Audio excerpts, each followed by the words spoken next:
죽게 되었으나 죽지 않는다라는 제목으로 은혜를 받기를 원합니다. 먼저 여러분 성지의 사진으로나마 한번 가보기를 원합니다. 사진을 한번 보시기 바랍니다. 성지 이스라엘 나라에 그 두 개의 큰 호수가 있는데요. 위쪽이 아시는 대로 북쪽입니다. 그리고 아래쪽이 남쪽이 되겠고요. 제가 서 있는 쪽은 바로 동쪽이 되겠습니다. 이 두 개의 호수 가운데 북쪽에 있는 작은 호수가 갈릴리라고 하는 호수가 되겠고요. 그 작은 호수를 타고 조그마한 라인이 있는데 그 라인이 바로 강을 표시하는 것입니다. 유명한 요단강이 되겠고요. 갈릴리 호수에서 내려오는 그 물이 바로 이 요단강을 통하여서 사해라는 남쪽에 있는 큰 호수로 들어가게 되는데, 이 사해는 빠져나가는 강이 없습니다. 그래서 이름이 죽은 바다다. 실제 소음기가 상당히 많고요. 지금은 광물질도 많이 발견되고 있다고 합니다. 위쪽에 저 갈릴리 바다가 오늘 주신 말씀의 배경이 되겠는데요. 저것을 이제 지도로 조금 더 확대를 해보겠습니다. 모양을 확실하게 아실 수가 있습니다. 좀 길쭉하게 되어 있지만은 양옆으로 넓은 지역이 있는데, 이것을 다시 평면으로 그렇게 만들면 저렇게 나옵니다. 예수님께서 이 갈릴리 호수에서 가까이 있는 나사렛이라는 동네에서 성장하셨습니다. 물론 출생지는 어디입니까? 그 부모님이 호적하러 내려가실 때 베들레헴이라는 곳에서 예수님 태어나셨지요. 구약의 예언대로. 그러나 성장하신 지역은 요셉과 마리아가 저 갈릴리 부근에 있는 나사렛에 살았기 때문에 저 나사렛 갈릴리 부근에 예수님께서 성장하신 것을 알 수 있고요. 그리고 사역을 3년 동안 하실 때도 주로 저 부근에서 사역을 하셨습니다.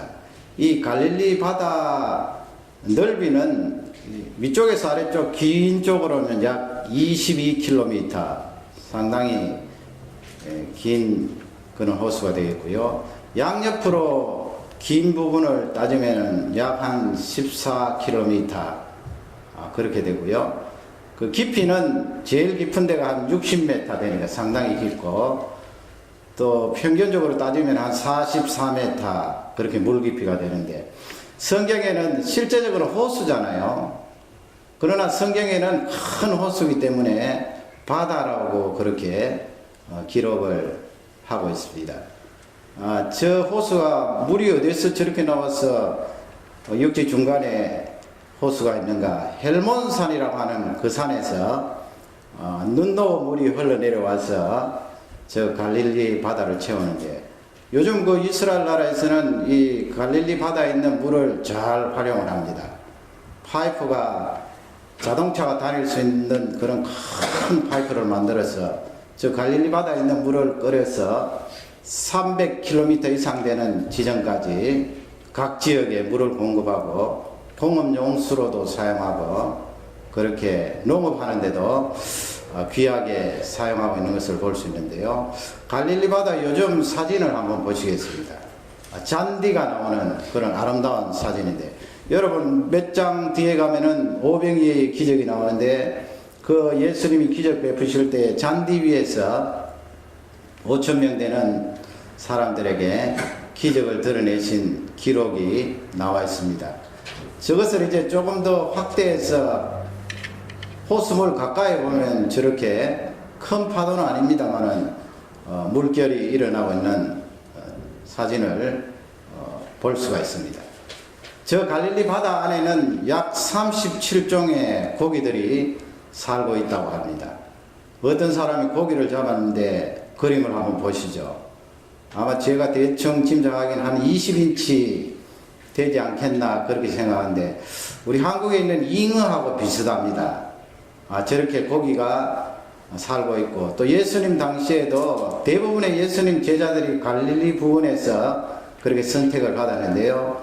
그 가운데 어부 출신이 많습니다. 대표적인 사람이 베드로와 요한이 되겠는데, 저 갈릴리 바다에서 고기를 잡아서 생계를 유지했던 것을 성경을 통하여 알 수가 있습니다. 그러면 오늘 말씀으로 돌아가서 죽게 되었지만은 죽지 않는다 하는 그런 메시지인데요. 세 가지로 은혜를 받기를 원합니다. 첫 번째 우리의 궁금증은 예수님께서 타신 배에도 광풍이 일어나는가? 광풍은 우리 청소년들 영어를 보시면 알겠지만은 굉장히 강한 바람을 통하여서 파도가 일어나고 이 풍랑이 거세지는 것을 말씀하고 있습니다. 36절 말씀에 가면은 그 제자들이 예수님을 이제 배에 모시고 무리들에게서 떠납니다. 원체 사람들이 많고 예수님을 밀어대니까 예수님께서 배 위에서 그렇게 말씀을 전하시다가 이제 무리들을 떠나는데 호수 이제 중간으로 해서 건너편으로 가시게 되는데 예수님께서 그 배에 타시고 계셨습니다. 37절 말씀에 가면은 광풍이 일어났다고 되어 있지요. 갑자기 일어난 광풍입니다.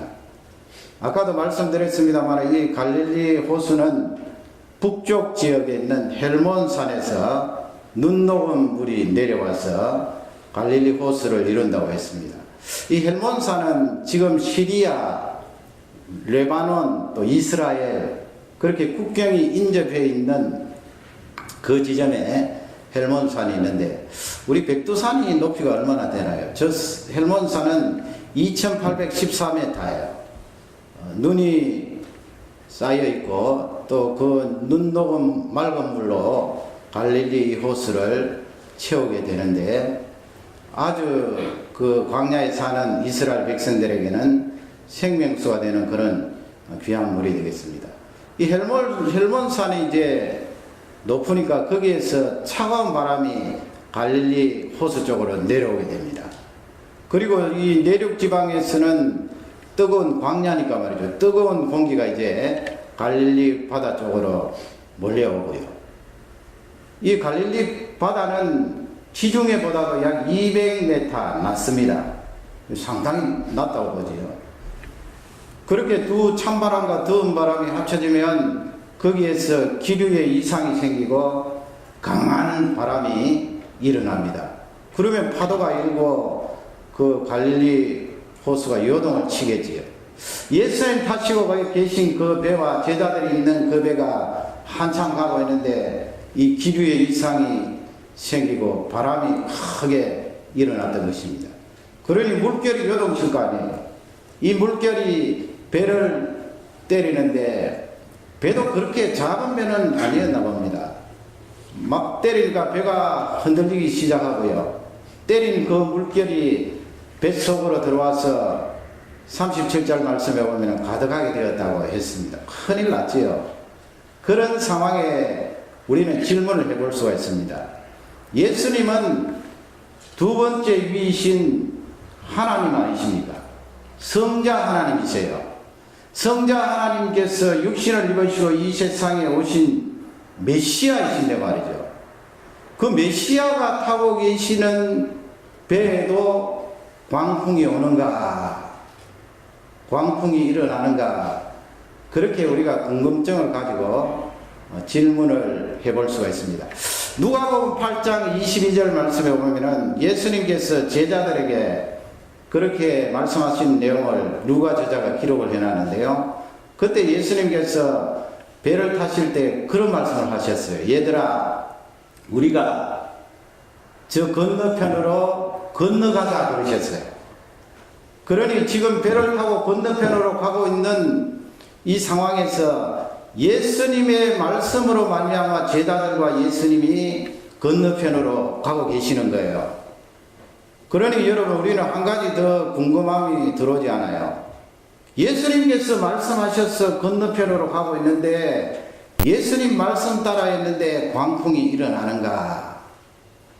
뭐 요즘식으로 바꾸면 예수 그리스도를 믿고 구원함을 받은 우리가, 그리고 성령 하나님을 모시고 있는 우리가 인생을 살아가는데 이런 인생길에서 내 인생길에 광풍이 일어날 수가 있는가?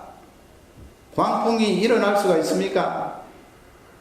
성경 말씀은 광풍이 일어날 수 있다고 말합니다. 뭐 그런 측면의 메시지도 있겠지요. 예수님 믿으면 복 받습니다. 예수님 믿으면 만사 형통합니다.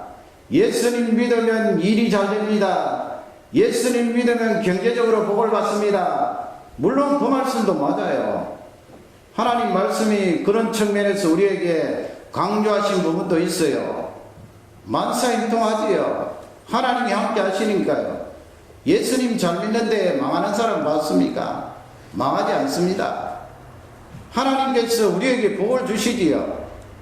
그러나 예수님 믿는 사람, 성령 하나님을 모시고 있는 사람도 이런 광풍을 맞이할 수 있다는 메시지가 있다는 것을 놓치지 말아야 됩니다. 그걸 놓치면 크게 실족하는 거예요. 처음에 예수님 믿을 때 초신자 되신 분들이 많이 겁을 내는 경우가 있습니다. 왜냐하면 과거에 어떤 종교를 믿었는데 내가 이 예수님을 믿으면 과거에 믿던 그 종교의 신이 나를 가만히 두겠는가. 그런데 처음 믿을 때 아주 일이 잘 풀리고 행복하고 만사형통하면은 열심히 신앙생활 할 텐데 초반부터 어려움을 당하는 경우가 있어요. 어떤 분은 뭐 하나님께서 또 기도를 잘 들어주시고 응답을 제때제때 해주시고 질병도 낫게 하시고 그런 경우도 있지만은 다른 종교를 섬기다가 예수 그리스도를 영접하고 난 뒤에 초반부터 깨지는 경우가 있어요. 깨진다는 말씀은 오늘 제자들처럼 광풍을 만나서 이리 쏠리고 저리 쏠리고 정신을 못 차리게 할 때가 있다는 거예요. 그런 경우는 아이고야 내가 종교를 옮겼더니만은 이런 일이 일어났구나. 그래서 예수님 믿는 것을 포기하는 사람도 있어요. 성경이 가르쳐 주시는 메시지는 짧고 또 일시적인 그 기간에 광풍이 일어날 수 있지만은 예수 그리스도를 믿는다는 것은 영혼과 관계가 있다. 생명과 관계가 있다는 것을 우리에게 잘 알려주고 있습니다. 그러면 여러분 예수님께서 얘들아 우리가 저 건너편으로 건너가자 배를 타고 가자 말씀하실 때 예수님이 아셨을까요? 몰랐을까요? 광풍이 일어나는 것을 아셨나요? 아셨으면 왜 제자들과 함께 그 호수를 지나가는가요? 제자들을 골탕 먹이려고요? 아니에요. 아셨음에도 불구하고 예수님은 목적이 있는 거예요. 다음 주에 우리가 말씀을 통하여 은혜 받겠습니다마는 그 호수를 가로질러 건너고 나면 가다라라고 하는 지방이 나오는데 거기에 광인이 있잖아요. 귀신 들려서 악한 영에 들려서 자기 몸을 상하게 하고 무덤 속에 사는 광인들이 있는데 예수님은 그 영혼들을 생각하시고 바다 건너편으로 가신 거예요. 그 예수님께서 사역을 감당하시기 위해서입니다. 제자들을 고생시키려고 아심에도 불구하고 갈릴리 호수를 지나가신 것 아닙니다. 그러므로 여러분 하나님의 일과 이 광풍이 연관이 되어 있어요. 처음 믿던 분이 과거에 섬기던 우상이나 종교를 다 끊어버리고 예수 그리스도 앞에 나왔을 때 하나님의 일과 연관이 있잖아요. 당장은 하나님의 일에 깊이 개입은 안 되지만은 차츰 시간이 지나면 그분도 하나님의 일을 할 사람이요 사명을 감당할 사람이에요. 하나님의 일과 연관이 있기 때문에 그런 광풍이 찾아오는 것입니다. 어쩌면은요 가만히 있으면 광풍이 없을 수도 있어요. 내가 열심을 내고 하나님의 일에 헌신을 하고 영혼을 살리고 건지려고 하면은 이런 광풍이 일어날 수가 있다는 것입니다. 예수님도 가다라 지방에 있는 귀신 들린 사람들을 살려주시고 회복시키기 위하여 제자들과 함께 가시는데 이런 광풍이 일어났습니다. 성령 하나님 모시고 예수 그리스도로 거듭난 우리도 광풍을 맞이할 수 있다 전제를 하시고요. 그러나 그 속에는 내가 하나님의 일을 감당할 때 그런 일은 더 빈번히 일어날 수 있다는 것을 꼭 놓치지 말아야 됩니다. 당시에 마가복음을 기록할 때 예수님 믿는 사람들이 심한 어려움을 당하였어요. 이 마가복음은 유대인들을 대상으로 쓴 건 아니에요. 마가 저자가 이방 사람들, 로마 사람들, 원래 하나님을 몰랐던 사람들에게 대상으로 하여서 이 마가복음을 썼는데, 마가복음이 기록될 그 당시에 얼마나 많은 핍박이 있었어요. 로마 황제 네로가 기름을 뿌려서 예수님 믿는 사람 죽게 하고, 심지어는 말이죠, 이 살 껍데기를 벗겨서 순교당하게 하는 그런 일이 비일비재했어요. 짐승의 밥이 되는 것은 말할 나위도 없고요. 그런 와중에 마가 저자가 이 말씀을 기록을 하면서 하나님의 일과 연관이 있고 예수 그리스도를 위해서 살려고 하면 인생 살아가는데 광풍이 일어날 수 있다는 것을 우리에게 알려주고 있습니다. 그러면 여러분, 두 번째로 광풍을 만났을 때 다른 방법이 있는가 우리가 질문을 해봐야 됩니다. 방법이 있나요? 그 광풍을 피하고 광풍에서 살아날 수 있는 방법이 있나요? 다른 방법이 있는가라는 질문이에요. 38절 말씀에 가면은 제자들이 이제 물이 자꾸 차올라 오니까 처음에는 자기들이 여러 가지 방법을 동원했을 거 아니에요.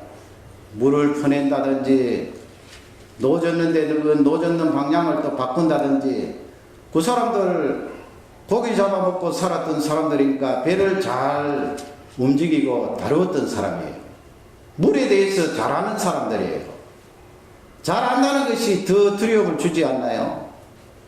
자기들이 할 수 있는 방법들을 총동원해서 그 광풍을 피할 수 있겠다고 힘쓰고 있었지만은 더 이상 소용이 없었습니다. 당해낼 수가 없어요. 그래서 이 제자들이 누구에게 갑니까? 배 뒤쪽으로 가보았더니 고물이라고 되어 있어요. 예수님께서 배 뒤편에서 베개를 베시고 주무시고 계시는 거예요. 여러분, 이 말씀을 보면은 좀 실망이 가는 분도 있을 거예요. 그분이 하나님의 아들이시면서 메시아로 이 세상에 많은 사람들을 구원하시기 위해 오셨는데, 그 풍랑 가운데서도 곤히 주무시는 예수님을 보면서 어떤 생각이 들어요? 물은 배 안으로 철철 흘러 넘쳐서 차올라 오르고 배는 흔들리는데 그 와중에 예수님께서 곤히 주무시는 거예요. 실망스러워 하시는 분도 있을 거예요. 그러나 여러분, 예수님은 완전한 하나님이시면서 우리를 구원하시기 위하여 이 세상에 오신 완전한 사람이에요. 완전한 사람이시기 때문에 우리와 같이 동일하게 피곤을 느끼셨어요. 왜 이렇게 예수님께서 피곤을 느끼셨는가? 굉장히 깊게 주무시고 계신다는 거거든요. 지난번에 살펴본 대로 예수님께서 사람들이 너무나 몰려드니까 예수님이 배를 준비하게 하셔서 그 바다 해변가에서 말씀을 가르치잖아요. 말을 하고 이 가르친다는 것이 에너지를 많이 소진합니다, 사실은. 요즘처럼 이렇게 마이크가 있어서 조용조용하게 이야기해도 되는 시대이면은 덜 하겠지요. 그러나 그 바닷가에서 벌판에서 말이죠, 예수님이 말씀을 전하기란 쉽지 않아요. 그 유대인들이 전통적으로 내려오는 그 방법대로 하면은 예수님이 제일 앞에서 한 말씀 하시면 말이죠, 예수님이 마음이 가난한 자는 복이 있나니 그렇게 한 문장을 하시면 그 다음에 한 15m나 20m 떨어져 있는 제자들이 그것을 받아서 크게 외치면 또 30m 정도 떨어져 있는 다른 제자들이 그 말씀을 받아서 마음이 가난한 자는 복이 있나니, 그렇게 해서 여러분 2만 명 되는 사람들이 듣도록 했다는 거예요. 그러니 말씀을 전하고 가르치는 일이 쉬운 일이 아니에요. 소리를 내어서 몇 시간 동안 말씀을 가르치면 에너지가 다 빠지는 거예요. 아니, 그분은 하나님이신데 지칠 줄 모르는 에너지를 가지고 말씀을 전해야 되지 않는가? 아니에요. 우리 예수님은 100% 사람이세요. 피곤을 느끼세요. 그러니 여러분은 배를 타고 가시는데 곤히 주무시지요. 그렇게 풍랑이 일어나도 주무시는 거예요. 그러나 원래 성자 하나님, 성령 하나님, 성부 하나님은 그렇게 피곤에 지쳐서 주무시는 분이 아니에요. 그분들은 전능하신 분들이에요. 전능하신 분이에요. 피곤을 모르시는 분이에요. 잠을 주무실 필요가 없는 분이에요. 우리 사람이 잠을 자야 되지요. 그러니 실망할 이유는 조금도 없는 것입니다. 이 제자들이 이제 주무시고 계시는 예수님을 깨워야지요. 다른 방법이 없잖아요. 선생님이라고 고함을 지르면서 우리가 죽게 된 것을 돌아보지 아니하십니까? 그렇게 예수님을 깨우게 되는데, 그 말씀을 가만히 이렇게 보면은 좀 원망 섞인 투로 그렇게 제자들이 이야기를 해요. 예수님은 어떻게 이렇게 물이 확 넘쳐 들어오고 풍랑이 일어나고 바람이 강력하게 부는데 잠만 주무십니까? 왜 우리를 돌보아주지 않습니까? 대개 사람들은 광풍을 만나면 그렇게 원망적으로 나가는 경우가 많아요. 그걸 여러분 우리가 탓할 수는 없지요. 죄를 가진 우리가 어려움을 만나면 그렇게 원망 비슷하게 나갈 수 있잖아요. 하나님 어떻게 해서 나를 이 지경에 몰아넣습니까? 그 정도 말할 수 있어요. 그걸 가지고 죄다 아니다 따질 것 없어요. 본인의 상황과 증거에 따라 그렇게 기도하고 말할 수도 있는 거지요. 중요한 것은 제자들이 여러 가지 방법을 사용했지만은 다 수포로 돌아갔잖아요. 제자들이 복된 것은 자기의 방법은 제로지만은 자신들이 사용한 그 내용들은 아무 쓸모가 없지만은 말할 수 있는 대상이 있다는 거예요. 광풍에 대해서 의논하고 벗어날 수 있는 그 길에 대해서 질문할 수 있는 대상이 있다는 거예요. 그 대상이 예수님이에요. 복되지 않습니까? 여러분, 우리가 예수님 믿다가 광풍을 만나든지 인생 살아가면서 광풍을 만나든지 우리는 대상이 있어요. 물어볼 대상이 있어요. 원망이지만 원망해볼 대상이 있어요. 그 대상이 누구세요? 예수님이세요. 하나님이세요. 하나님, 어떻게 하면 좋을까요? 어떻게 하면 벗어날 수가 있을까요? 그러니 여러분 복되지 않습니까? 많은 경우는 내가 여러 가지 방법을 사용해보고 이 방법 저 방법 안 되니까 이제는 길이 없다. 왜 길이 없어요? 자기 방법이 없다는 말씀이죠. 자기 방법은 없어도 길은 있어요. 그 광풍에 대해서 책임져주고 해결해 주실 하나님이 계시잖아요. 성경에 보면은 하나님께서 이 광풍을 허용하실 때 다른 방법을 사용해도 그 방법이 먹혀 들어가지 않도록 허용하시는 경우가 많아요. 그래야 누구에게 찾아오겠습니까? 예수님을 붙들겠지요. 그래야 하나님을 찾겠지요. 하나님 앞에 엎드리겠지요. 그게 살 길이 있는 것입니다. 그런 사람은 복된 사람입니다. 하나님께서 그것을 의도하셨나 봅니다. 정확하게 말하면 내가 해결할 방법은 없습니다. 그러나 나에게 길이 있습니다. 예수 그리스도를 통하여 광풍이 물러가게 할 수 있는 길이 있습니다. 그렇게 고백해야 되는 것입니다. 이 말씀이 우리에게 축복이 되기를 주님의 이름으로 축원합니다. 마지막 세 번째로 우리에게 주시는 메시지는 광풍보다도 훨씬 더 큰 은혜가 있다는 거예요. 그게 성경 말씀이 우리에게 가르쳐주는 중요한 메시지예요. 광풍보다 더 큰 은혜가 있지요. 39절 말씀에 보면은 예수님께서 일어나셔서 바람을 꾸짖잖아요. 꾸짖어요. 그리고 바다를 향하여서 말씀을 하시는데 잠잠하라 고요하라 하니까 마가 저자가 기록하기를 바람과 바다가 즉시 잔잔하여졌다고 그랬어요.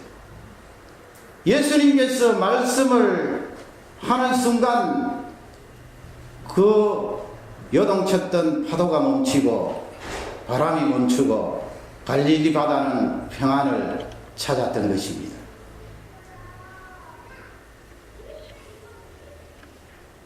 예수님이 하나님이시라는 거죠.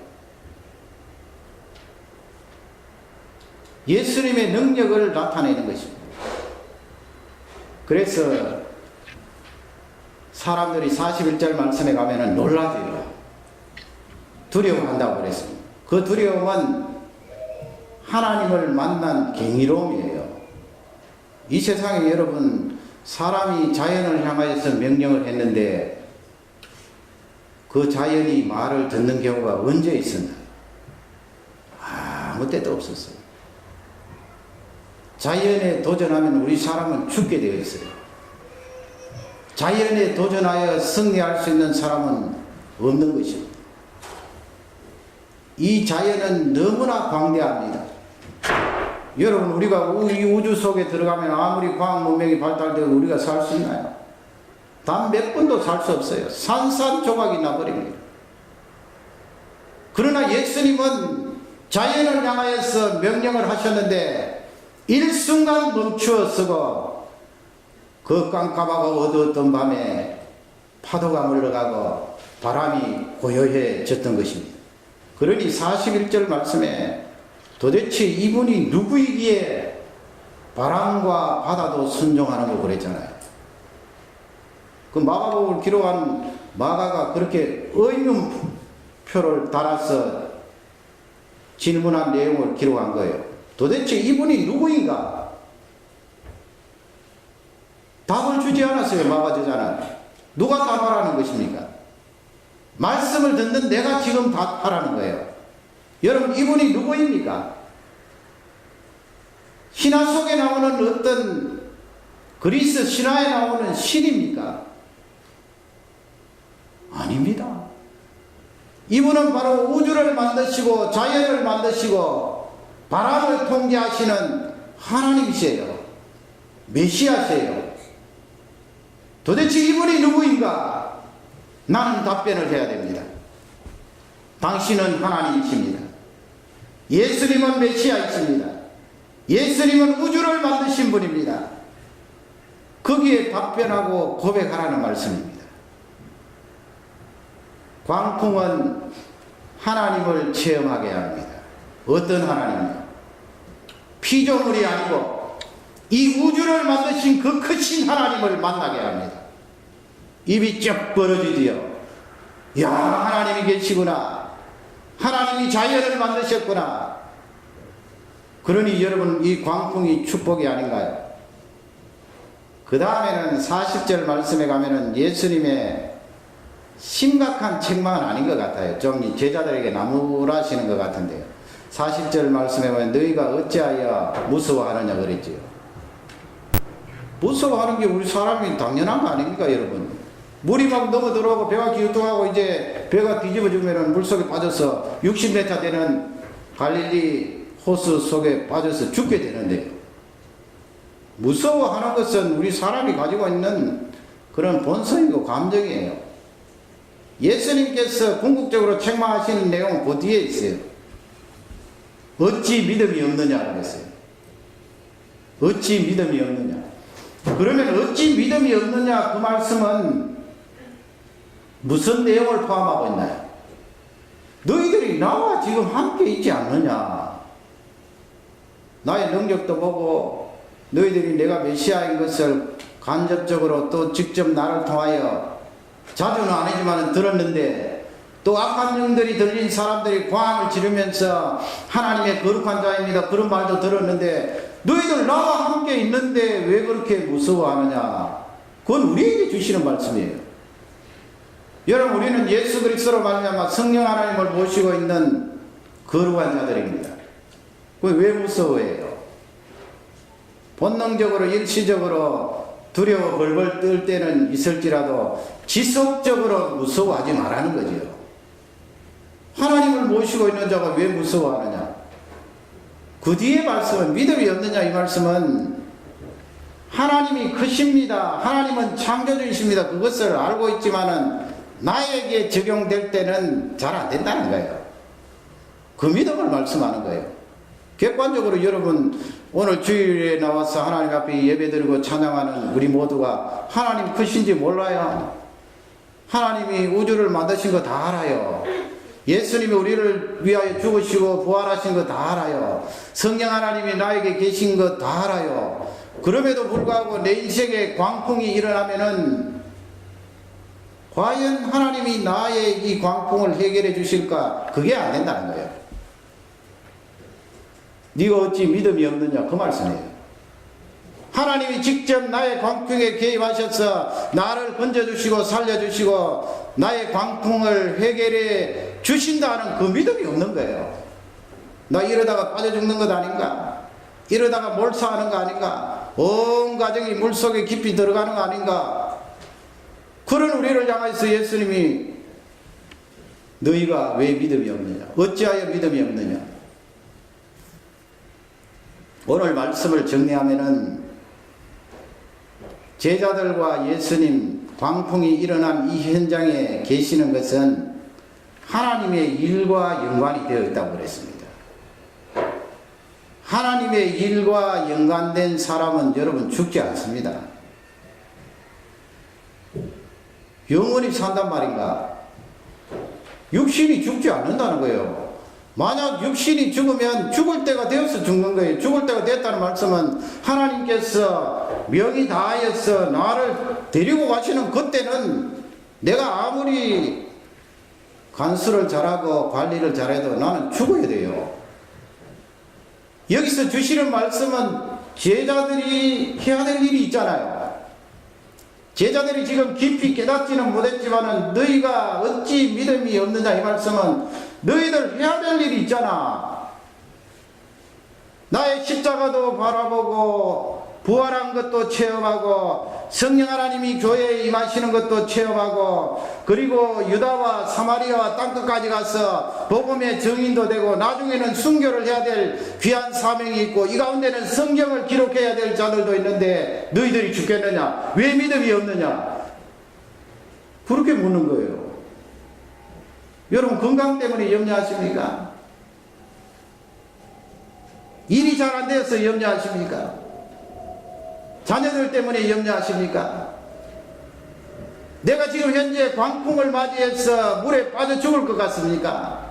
죽지 않아요. 내가 하나님의 일과 연관된 사명이 있다면 하나님이 나를 데리고 가시겠어요? 안 데리고 가세요.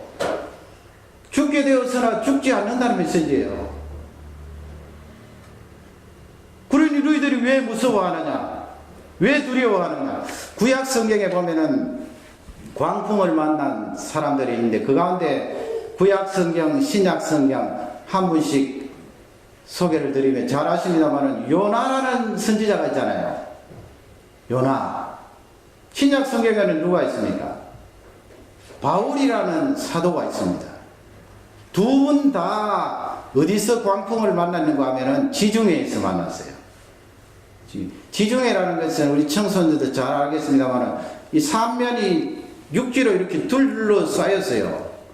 한쪽 면은 바다로 확 튀어졌습니다만 그 육지 가운데 있다고 지중해라 그러는데 한쪽 면은 북쪽에 있는 아프리카 또 이쪽 동쪽 옆면은 팔레스틴이 있는 그 지역 그리고 위쪽은 뭐가 있습니까?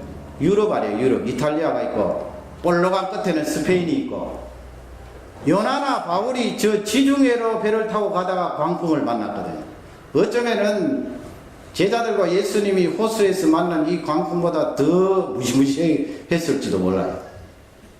요나라는 선지자는 원래는 저쪽으로 가면 안 돼요. 하나님께서는 내륙적으로 들어가서 동쪽으로 들어가서 아시리아라고 하는 나라가 있는데 거기에 니느웨이라는 성읍이 있는데 니느웨이 가서 나의 말을 전하고 그 백성들이 회개하면 내가 용서하겠다 그랬는데 이 요나가 아시리아 사람들을 싫어해서 욥바라는 곳에 가서 배를 타고 어디로 가는가 하면 스페인으로 갔다고요.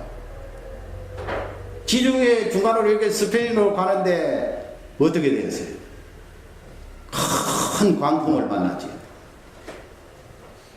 그때 당시만 해도 인과응보적인 믿지 않는 사람도 말이죠. 그런 사상이 있어서 이 선장이 배 가운데 있는 사람 가운데 신에 대해서 잘못한 것이 있다 해서 뒤져봤더니만 배 아래쪽에 가서 보니 거기에 요나가 굴굴 자고 있는데 말이죠.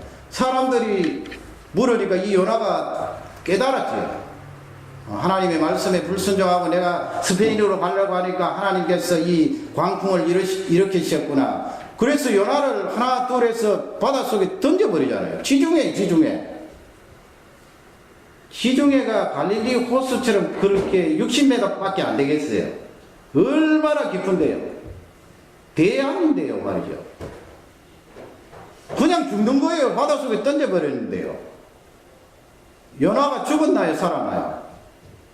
하나 둘 셋 해서 바닷속에 막 던졌는데 바닷속에 들어가서 물 때문에 죽을 뿐만 아니고 거기가 뭐 상어도 있을 것이고 금방 뜯겨서 죽을 텐데 요나가 죽지 않았어요. 큰 물고기가 요나를 덥석 삼켰어. 3일 동안 물고기 뱃속에서 있다가 확 토해내니까 다시 육지로 나온 것 아니에요. 요나가 그 지중해 바닷속에 들어가는데 어떻게 살게 되는가? 요나라는 사람이 불순종을 했지만은 사명이 있잖아요. 하나님의 할 일이 있잖아요. 아시리아 나라에 가서 그 백성들에게 하나님의 말씀을 전해야 될 하나님의 일에 대한 사명이 있기 때문에 안 죽어요. 왜 죽어요? 그래서 이 사람이 그 육지로 들어가서 니느웨 성읍에 외치니까 그 백성들이 회개했잖아요. 살게 되었지요. 바울이라는 사람은 사도행전 27장 28장에 보면은 죄수의 몸으로 로마에 잡혀가는데 그것도 하나님이 섭리해요. 왜냐하면 유대인들이 바울을 죽이려고 가전 책략을 다 쓰는데 로마 군인 200명 정도가 바울을 감싸 안고 로마로 압송을 합니다. 안전하게 로마로 가는데 배를 타고 간단 말이에요. 이탈리아로 가까우니까. 바울이 만류를 했지요. 지금 가다가는 큰 광풍을 만나는데 지금 가지 말고 조금 이따 가십시다 했는데 선주라든지 백부장이 그 말을 듣지 않고 지중해로 배를 띄워서 가는데 아니나 다를까 유라굴라라는 광풍이 일어나서 14일 동안 배를 흔드는데요. 그 뱃사람들도 음식을 먹지 못할 정도로 14일 동안 고생을 했어요. 그리고 가지고 있는 물건들을 다 바닷속에 내렸는데 사도 바울이 그때 하나님의 계시를 받고 276명 되는 죄수들과 뱃사람들에게 안심시켰잖아요. 내가 믿는 하나님께서 어젯밤에 말씀했는데 우리의 생명은 다 보존될 것입니다. 어서 음식을 드십시오. 복음을 전했지요. 그리고 땅에 내려가 보니까 거기 멜리데라는 섬이 있는데 춥지 않겠어요. 장작불을 피워놓고 이렇게 쬐고 있는데 바울이 나무를 가지를 하나 들어서 불에 집었는데 독사가 나와서 그냥 팍 물어버렸어요. 성경에 보면 물어서 도망간 것이 아니고 물어서 대롱대롱 매달려 있어요. 독사가 물었으니까 그 토인들이 멜리데 섬에 있는 토인들이 잘 알았어요. 저 사람 틀림없이 엎드려져서 죽을 것이다. 죽었나요? 시간이 지나도 멀쩡하게 말만 잘하니까 그 토인들이 엎드려서 신이라 그래. 신이라. 당신은 신입니다. 추장의 아버지가 병에 들려서 아파했는데 사도 바울이 기도해서 고쳤지요. 그 멜리데 섬에 있는 많은 환자들을 고쳐주었지요. 복음을 전하였지요. 사도 바울이 또 로마로 가게 되었지요. 로마에 가서 많은 사람들을 살렸지요. 독사에 물려도 죽지 않아요. 독사불에 그냥 내가 죽는가 죽지 않는가 손을 집어넣어 볼까 그렇게 테스트하라는 말씀이 아니고요. 하나님의 일과 연관된 사명이 있는 사람은 죽지 않는다는 거예요. 광풍 때문에 두려워하지 말라는 거예요. 광풍 때문에 죽게 내버려둘 하나님이 아니시라는 거예요. 그러면 내가 왜 그렇게 두려워하는가? 사명이 약해서 그래요. 내가 사명자라는 것에 대한 철저한 인식이 약해서 그래요. 나는 지금도 그렇고 앞으로도 하나님의 일을 감당할 귀한 존재라는 것에 대한 지각이 없어서 그래요. 그러면 두려워져요. 연기만 나도 두려워져요. 내 죽는 거 아닌가? 망하는 것 아닌가? 왜 무서워하느냐? 어찌하여 무서워하느냐? 어찌 믿음이 없느냐? 의역을 하면은 너 사명에 대해서 그렇게 인식을 하지 못하고 있느냐? 나의 일을 그렇게 등한시하니까 두려워하지, 두렵지, 무섭지. 사명에 대해서 철두철미하고 내가 하나님의 귀한 일을 감당할 사람이라는 것을 잊지 않고 감당하면 왜 두려워하느냐? 너는 죽을 목숨이 아니냐? 광풍이 뭐가 큰 거야? 하나님이 그렇게 크시고 놀라우신 분인데 하나님이 우리에게 말씀하신 분. 오늘 이 말씀이 우리에게 축복이 되시기 바랍니다. 광풍을 능가하신 하나님,